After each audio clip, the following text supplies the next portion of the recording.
প্রিয় দর্শক, আসসালামু আলাইকুম। আজকের পর্বে আমি তৈরি করব গাজরের হালুয়া। এটা তৈরি করা যেমন সহজ, খেতে হয় অনেক মজাদার।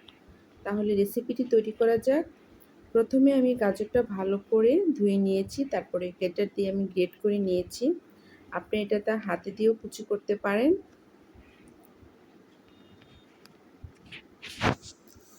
গ্রেটার দিয়ে গ্রেট করে নিলে খুব দ্রুত এই কাজটা হয়ে যায়। আর এ পর্যায়ে আমি একটি চুলায় প্যান বসিয়ে দিয়ে এখানে আমি 2 টেবিল চামচের মতন ঘি দিয়ে দিচ্ছি।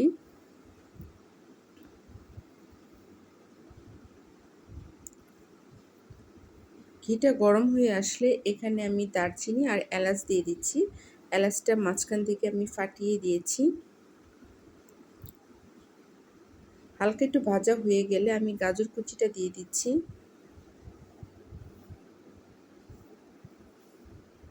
দিয়ে এটা কিছুক্ষণ আমি একটু ভেজে নেব।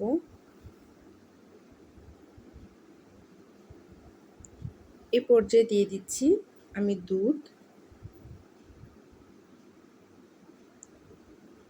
দুধটা হালকা কুসুম গরম, এটা আমি দিয়ে কিছুক্ষণ রান্না করে নেব। তারপরে একটু টেস্ট বাড়ানোর জন্য দিয়ে দিচ্ছি লবণ।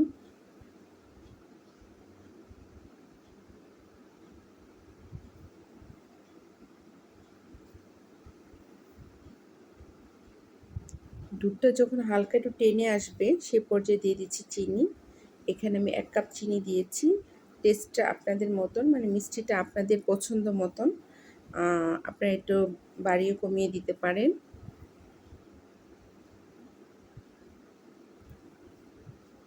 এই তো অনেকক্ষণ রান্না করার পর যখন চিনিটাও টেনে এসেছে তখন আমি দিয়ে দিচ্ছি কাজু বাদাম আর কিশমিশ।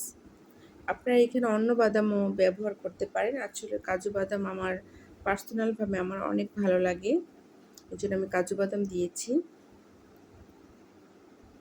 আমার হাতের কাছে যেহেতু মাও নেই, আমি তার জন্য দিয়ে দিচ্ছি গুঁড়া দুধ।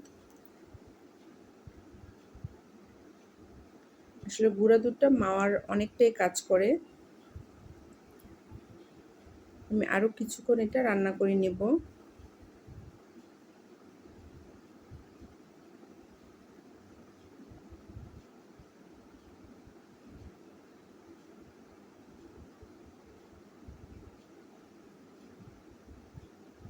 শেষ পর্যায়ে দিয়ে দিচ্ছি ঘি। আমি এখানে 1 টেবিল চামচের মতন ঘি নিয়েছি।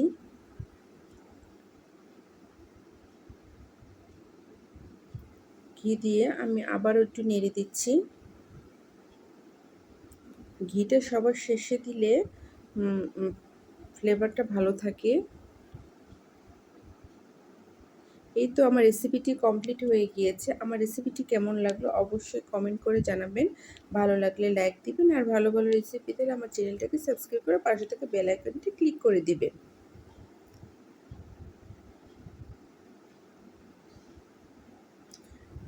আজ এ পর্যন্তই। সবাই ভালো থাকবেন, সুস্থ থাকবেন। আল্লাহ হাফেজ।